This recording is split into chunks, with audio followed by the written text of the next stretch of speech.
What's good, y'all? Welcome back to the CFL podcast, where today we are going to be talking about who had the better game versus A&M. Was it Sheduer or was it Quincy? I've been seeing this a lot, right? Like I've been seeing this debate on social media, and I just want to give my opinion on it. I'm not gonna be biased in any way. I'm just gonna tell the truth, and if you disagree, let me know down in the comments. Because again, you're welcome to have an opinion. Just don't be disrespectful. And yeah, with that being said, let's get into it. So when I tried to judge who had the better game, right? I went by a couple of things. Degree of difficulty was the first one. So I thought about it, right? Ever since Sheduer came into college, he's had pressure, even though he would tell you differently. There was the whole daddy ball thing. You were on the sideline in the spring watching Coach Maynard and Alabama A&M take y'all to school. You heard the comments that he said about your father before and afterwards. You saw Quincy Casey play the great game that he did versus Alabama A&M, all while hearing people say he's still going to give you the job anyway. You've heard all of this, so you had to know, had coming into this game, if you played bad, there was going to be a lot of talk about you, talk that you might not have wanted. So what did you do? You went out and you balled, right? In spite of all of that. And as far as Quincy goes, it was his first game starting. All he had to do was play better than Jalen Jones. And if we're being honest, that's not asking much of you, right? Because Jalen Jones, I don't care what anybody says, Jalen Jones is not a quarterback. He's a great athlete, but he's not a quarterback. He should have never been at quarterback. He should have made a position switch. He never threw balls consistently in the spring. There were a lot of touchdowns that he missed. The Alabama State game, especially in the spring, I remember that. And the offense was just stalling, and a large part of it, it was the offensive line, but it was also him. Like he just couldn't make throws, and that caused the downfall, right? So when you replaced him, they just asked you to be better than what he was, because as bad as he was, they were still in games. And you just came in and you to your credit, you played great. You played great. 4 touchdowns, I think, over 400 yards or something like that. You played great. But asking you to play better than Casey, not asking you to play better than Jones isn't really much on you, right? So, to be fair, Sheduer had the biggest degree of difficulty in this game. This game was widely regarded ever since the spring as it was going to be game of the year. It's the only game that a lot of people cared about. It was on ESPN. It was just bigger. It was bigger for that reason. The spring game was on ESPN as well, but this one was just bigger. So I'm going to give that to Sheduer. And next I had to think about, okay, well, what about the throws that they made during their games, right? Quincy made great throws, a couple of great throws. A couple. He didn't throw bad passes, let me say that. I'm just saying a couple were like elite, right? So there was this one play. It was a touchdown pass to Dylan Baldwin. The DB who was covering Dylan Baldwin fell midway through the route. But the way Quincy threw that ball, the ball ended up towards the sideline in the end. Even if that DB hadn't fell, the spot that he put that ball in for Dylan Baldwin to catch it, that DB was not going to make a play on it at all. Even with perfect coverage, he wasn't going to make a play on that. It was a great throw. Now there was another great throw that Quincy made as well. It was the play where, again, it was to Baldwin. Baldwin came down with it, but it was him and Warren Newman in the same vicinity. It was on the sideline. miraculously, Dalen Baldwin came down with that catch. Uh,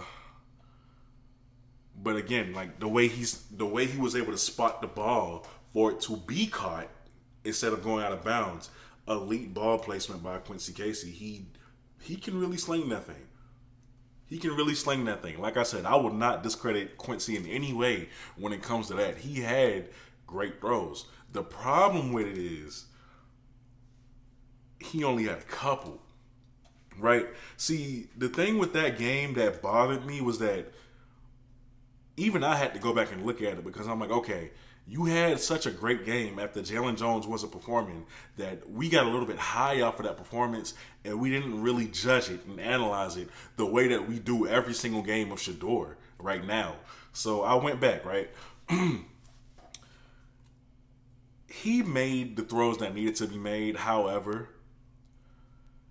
it wasn't, his stats are inflated. His performance overall is inflated by the fact that after those receivers caught the passes, after Warren Newman, Corey Reed, Dalen Baldwin, after they caught those passes, they were the ones getting those yak yardage. They was truth. Those receivers caught the passes and they made the plays afterwards. All Quincy had to do was get it there. We talk about Sheduer being a game manager. In that game, I mean, if I'm being honest, it was all Quincy really had to do was manage. Outside of those three amazing throws that he had, all he had to do was get the ball to the receiver. That's it. That's it. Nothing fancy. They didn't ask you to do too much. You just have to get it there. With Sheduer, however, right?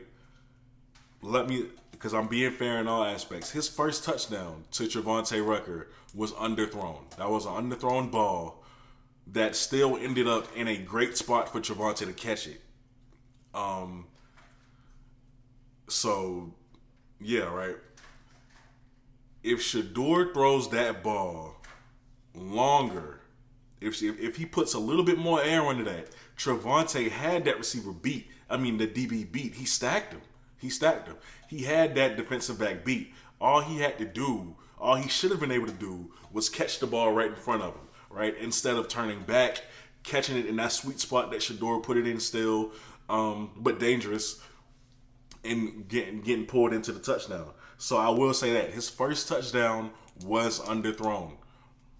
The second touchdown to Joshua Lanier, that's an easy throw to make. I'm not gonna say that was, I'm not gonna really boost that play up either.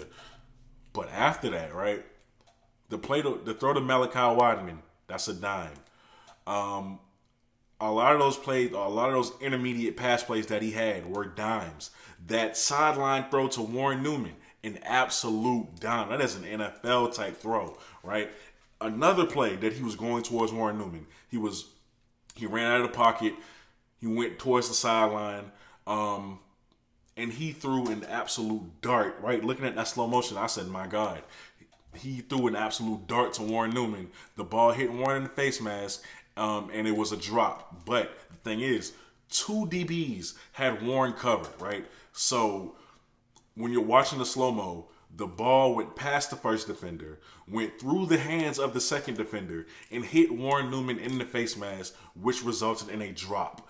But it was a great throw by Sheduer Sanders. It really was. So Sheduer was doing that more consistently than Quincy Casey. Now, every once in a while, to be fair, Sheduer does have moments where check down throws that we know he can make. Sometimes you'll see it hit the dirt, or they'll have to come down and catch it a little bit. So he does need to get more.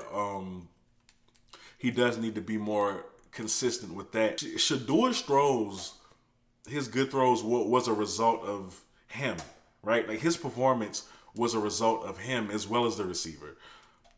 Quincy, when he threw the ball, most of the time it was the receivers inflating his yards and inflating his performance a lot more than what it was. So I'm going to give that to Sheduer as well. Now, the next category would be improvisation. So we all know, right? You can have great time in the pocket, but sometimes your guy just isn't there. Nobody's open. So what do? You don't stand in the pocket like a statue. You try to make something out of it. So you improvise. What Sheduer did is like we've seen all season. He can improvise very well. Something that we underestimated in him heavily coming out of high school. But he's doing it and he's making it work. Aside from, scrambling out of the pocket and looking for somebody downfield to throw the ball to, which he's done on a consistent basis, he took off this time, right? Like, he took off running and got a huge chunk of yardage on his first attempt, even though he needs to slide and not take a hit. But on the second attempt, it was a read option, actually. It wasn't kind of an improvisation, right? It was a read option. And he was getting ready to give that thing to Santee because nobody expects him to take the ball in a read option. When does he ever do that? But he saw something open up, and he took charge. He took the ball, and he was able to use that deceptive speed of his and get to the touchdown on a big run and do his daddy's dance on the way there. So Sheduer did a great job. He does a great job with improvising. As far as Quincy goes, right? Watching that game, Quincy stood in the pocket as long as he needed to. He never prematurely exited the pocket, right? He showed great pocket presence. He was a little jittery, just a little bit jittery, right? But he stood in there. And he ran out when he was supposed to run out. He always kept his eyes downfield. He's not really a burner either. So he's looking for somebody to throw it to. And it wasn't his fault that he wasn't really able to find guys most of the time whose name is Dalen Baldwin. So I really give them a tie in that aspect.